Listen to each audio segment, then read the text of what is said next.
In next week's Design Classic, a prime example of corporate identity, that most manifest part of a company's image, which in this case was born as a simple clam in the early 20th century, and now after 7 transformations has become one of the world's most successful pieces of graphic design, the Shell logo.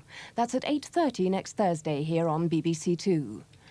And at 10:20 on Friday evening, the finalists in the graphics section of the BBC Design Awards come under public scrutiny at the London Design Centre, introduced by Muriel Gray.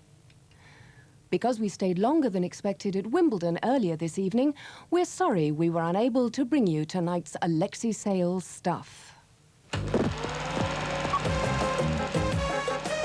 Make jet lag a thing of the past. We'll do your travelling for you.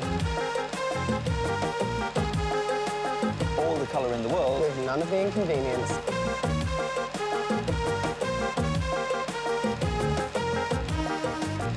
Rough Guides returns next Wednesday.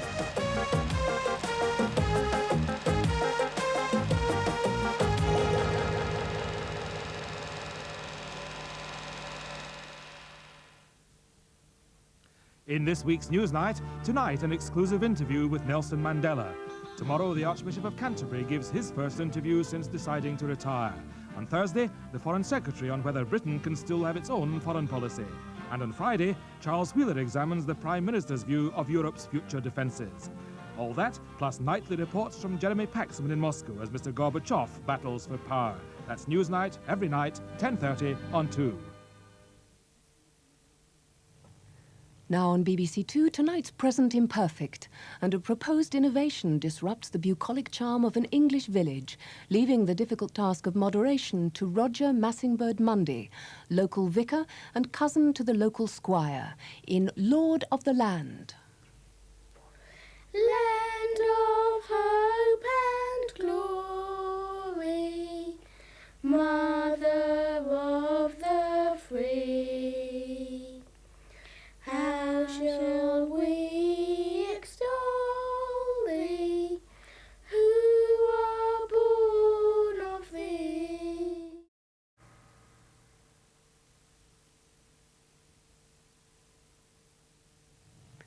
Next week's Present Imperfect focuses on the Salman Rushdie affair, as seen through the eyes of an immigrant Muslim family, now successfully established in England but determined to retain their cultural roots.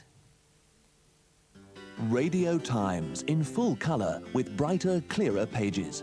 This week in the Radio Times you can find my guide to the Rough Guide to Havana. Down here in Berkshire, read all about my new lifestyle. Ruth, the jam looks great. What about another pound of strawberry, eh?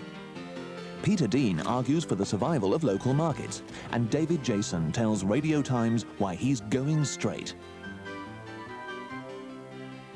Radio Times, the most colourful way to put yourself in the picture.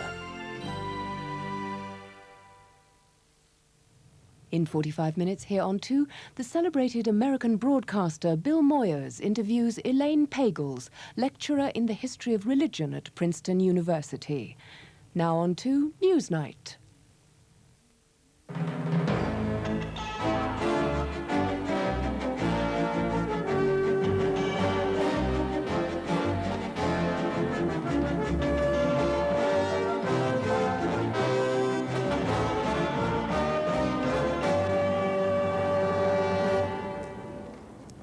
As Nelson Mandela begins his historic contacts with the British government, he plays down his alleged gaffe about the IRA and plays up the prospect of a peaceful settlement in his own country. Good evening. The ANC leader, Mr. Mandela, prepares for his first visit to Downing Street tomorrow by saying he can narrow his differences with Mrs. Thatcher. Tonight, in an exclusive interview with Newsnight, Mr. Mandela tells us he won't be drawn into the conflict between the IRA and the British government, though he still declines directly to condemn the IRA. Violence from whatever quarter is to be condemned. But I again refuse to be drawn into expressing an opinion on any specific controversy. Mr. Mandela also says it is very likely that the ANC's armed struggle will be over by the end of this year. There is no doubt in my mind that both the government and ourselves are serious in seeking a solution. Also tonight, in the Soviet Union, the battle between radicals and hardliners spreads from the Communist Party Congress onto the streets of the capital. Jeremy Paxman is there. In Moscow tonight, the Democrats have taken to the streets in a protest which would have been unimaginable a few years ago.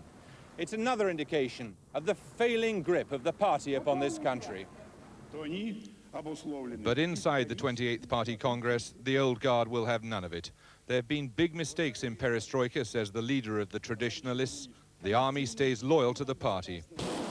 We've the first pictures of the elite new force formed by the Interior Ministry to deal with protesters if demands for reform get out of hand on the streets. And in Mecca, the Saudi authorities have said that over 1,400 people have died at the Hajj, the annual Muslim pilgrimage. Tomorrow, Mrs. Thatcher will welcome to Downing Street Nelson Mandela, the Deputy President of the African National Congress, which she used to denounce as a terrorist organization. But while Mr. Mandela's visit marks a major shift in relations between the British government and the South African Liberation Movement, they are still divided on two important issues. Mrs. Thatcher believes that sanctions should now be relaxed to reward President de Klerk for the changes